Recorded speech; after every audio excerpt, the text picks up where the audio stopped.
提起元宇宙，以为这只是给孩子们玩的游戏，想布局元宇宙，只知道 Facebook 和 Roblox 这两家公司。大家好，我是美股查理。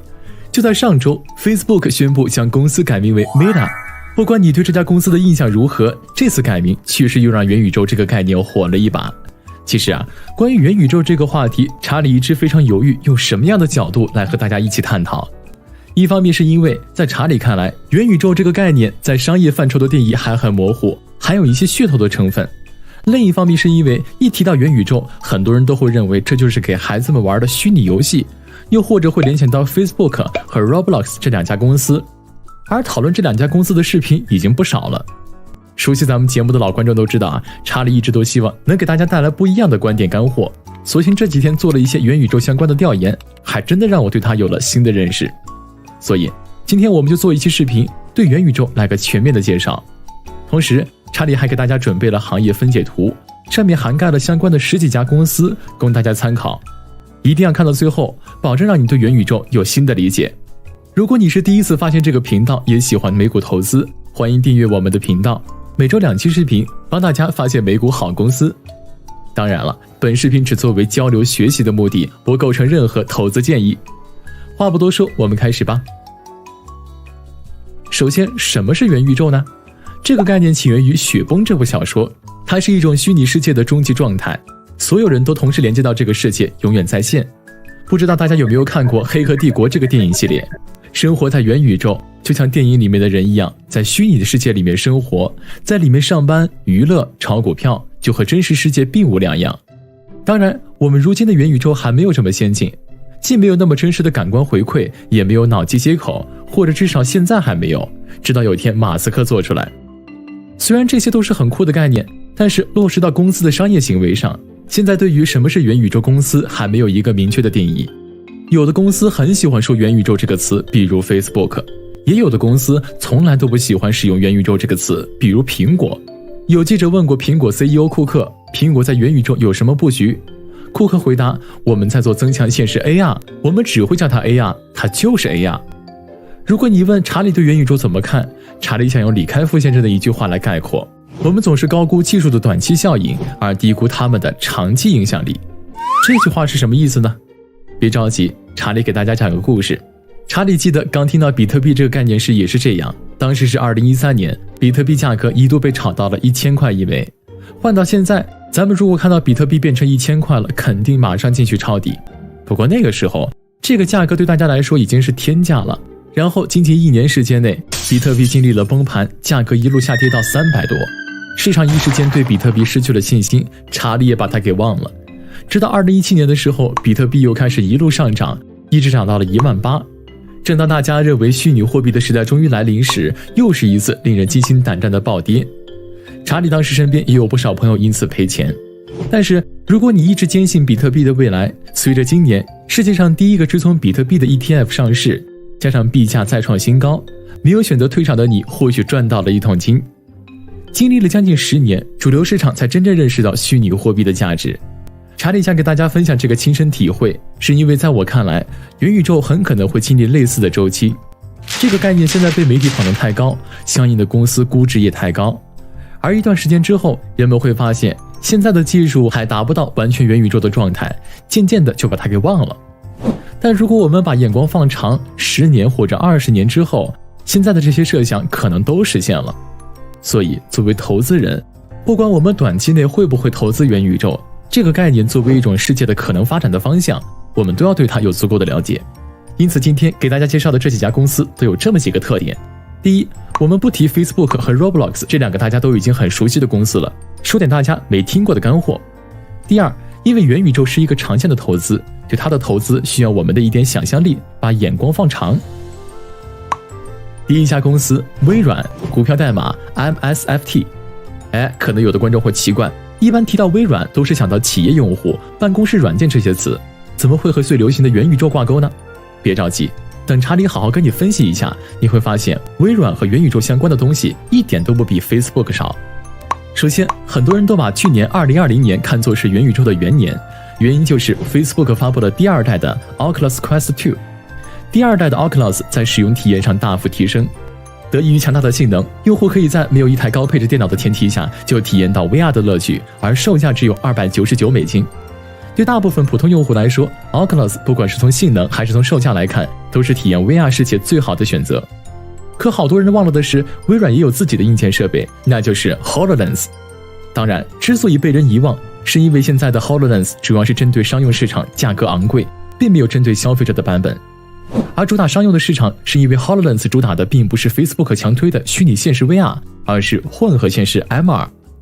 什么是混合现实呢？混合现实并不是让用户完全沉浸在虚拟世界里面，而是在真实的物理世界中出现虚拟的画面。这个场景就和钢铁侠在自家地下室做研究的那个场景差不多，在桌子上做模型的同时，上方有增强现实的屏幕。在 VR 和 MR 方面，查理不是专家，但你要是问我更看好哪个产品的发展方向，个人还是更看好 MR， 因为 VR 带来的眩晕感是人体机能造成的，目前还没有太好的解决办法。所以未来如果所有人都连接的话，那必定要做一个所有人都能用的方案，那很可能就是 MR。 这还不是全部，微软在云宇宙方面还有2大秘密武器。首先就是微软的云计算业务 Azure。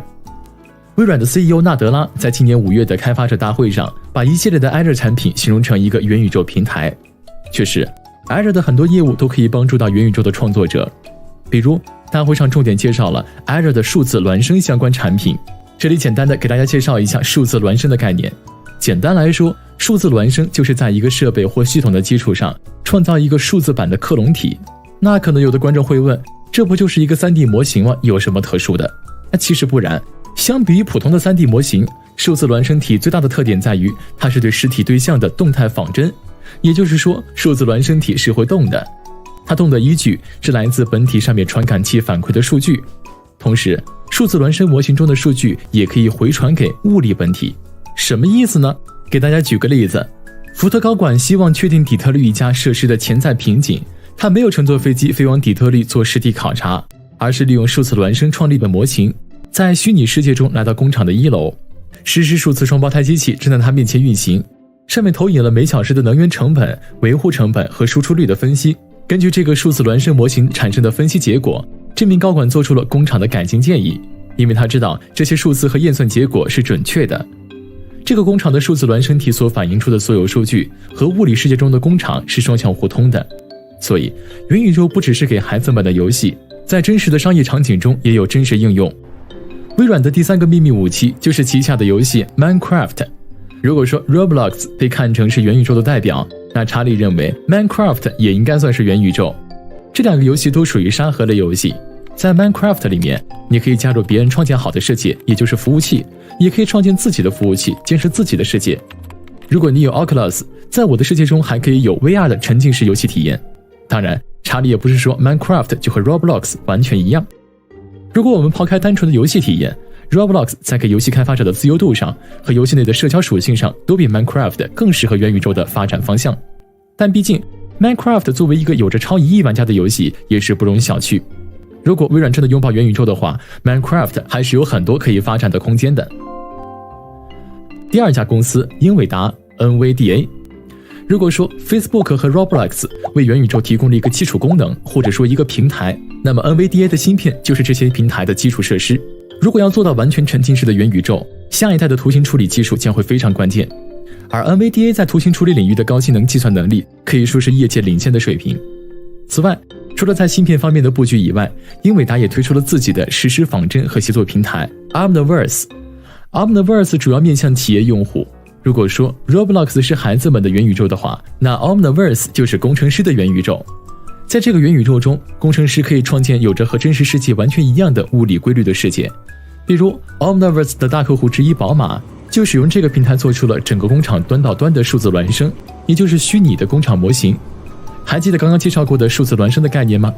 这个虚拟工厂的实时数据和真实的物理工厂是双向互通的，这样就可以帮助公司更好地发现产线上的问题。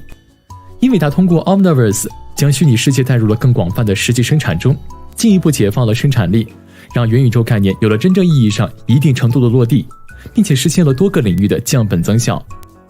此外，美股查理非常喜欢黄仁勋这位 CEO。 如果一家公司好比一艘在大海中寻找方向的大船，那么 CEO 就是他的船长。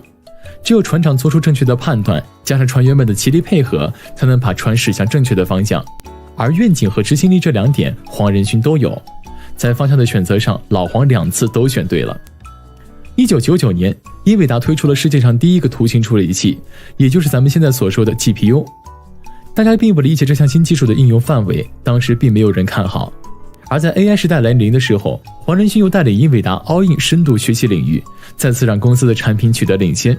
在执行上，可能现在的科技公司中，喜欢接触一线技术的公司 CEO， 除了马斯克就是黄仁勋了。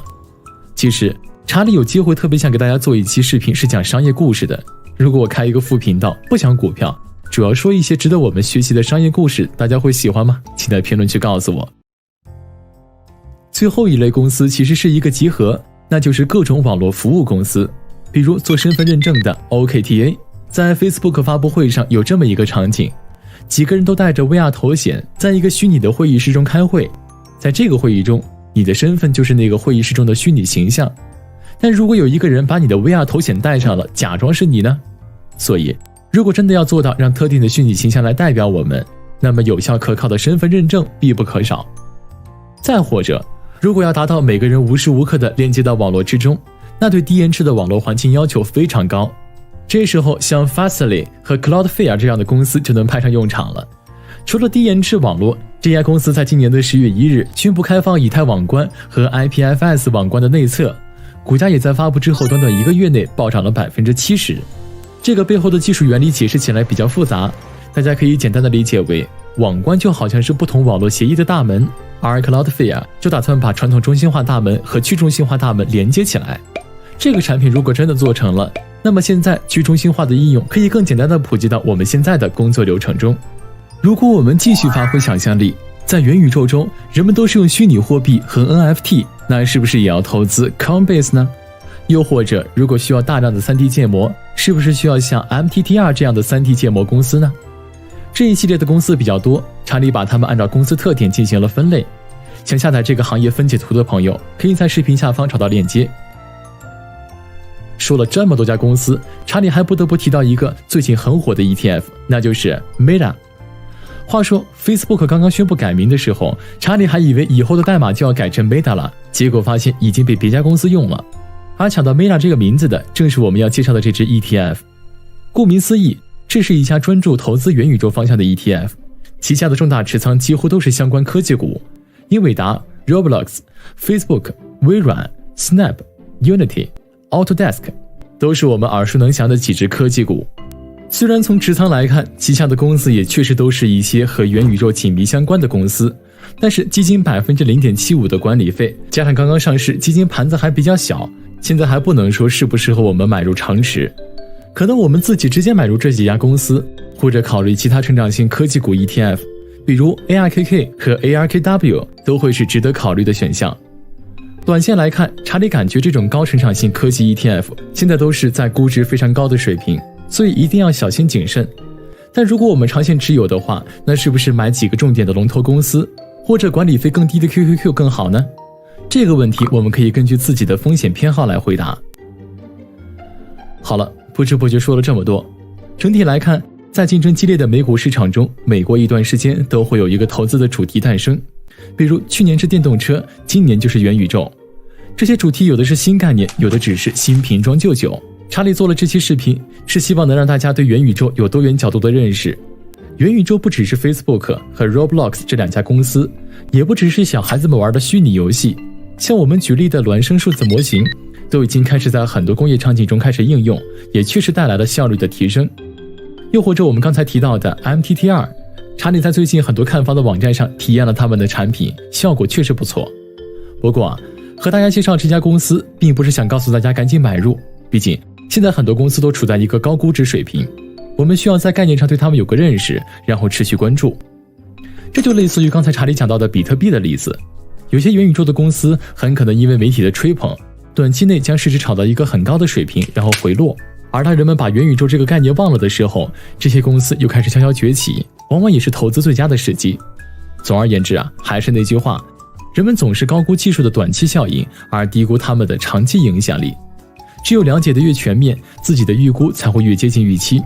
今天的视频就到这了，感兴趣的朋友一定要记得订阅我们的频道。上期视频很多朋友都想听听苹果和亚马逊的分析，所以在接下来的几期视频中，我们会聊到这两家巨头和11月我们要关注的几件大事。同时以后会出更多介绍不同行业的视频，把上下游不同类型的公司展示给大家，再做成行业分析图让大家下载，这样大家能对行业有个更好的理解。等等，先别着急关掉，这里还有2个不错的视频，不妨点进去看看。我是美股查理，每周2期视频，帮助大家找到美股好公司。